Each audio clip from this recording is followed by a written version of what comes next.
This February 11th, the Washougal community will be asked to consider a replacement educational programs and operations levy and a replacement technology levy. These are not new taxes, but simply a replacement of the two levies that expire next year. What is an EP&O levy? Levies fill in what it really costs to run our schools.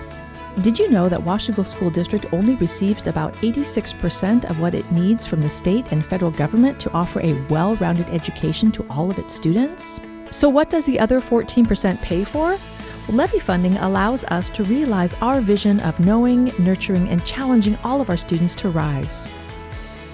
Levy funding supports health and safety programs that nurture our students, including high school resource officers, security staff, school counselors, and nurses.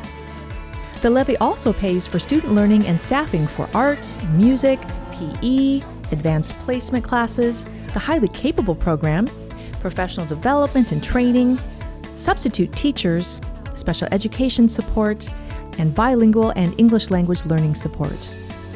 Levies fund librarians, school secretaries, paraeducators, textbooks, and curriculum.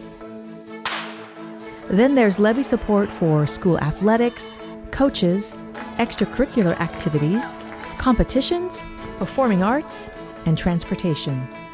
Did you know that levies also pay to keep our schools well maintained, such as custodians, grounds and building maintenance, supplies and equipment, utilities, fuel, vehicles, and their maintenance?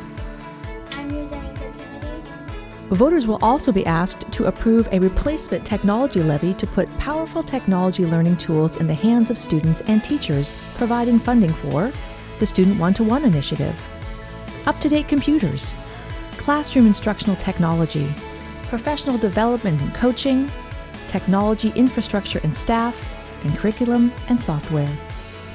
Levy funds will allow the district to innovate and enhance programs such as development of an orchestra program, increased social, emotional, and behavior supports, additional STEM opportunities, dual language immersion, and expanding Club 8 after-school programs to the elementary school level. How much will the levies cost? If approved, this levy will replace the retiring levy and would not be a new tax. Homeowners would pay $2.14 per $1,000 of assessed value on their home, or approximately $53.50 a month for a house with an assessed value of $300,000. For the technology levy, homeowners would pay 25 cents per $1,000 of assessed home value, or approximately $6.25 a month for a $300,000 home. Hi, I'm Dr. Mary Templeton, and I am the superintendent of the Washougal School District. I want to thank all of you for your support of our district as we know, nurture, and challenge all of our students to rise. Please remember to vote by February 11th.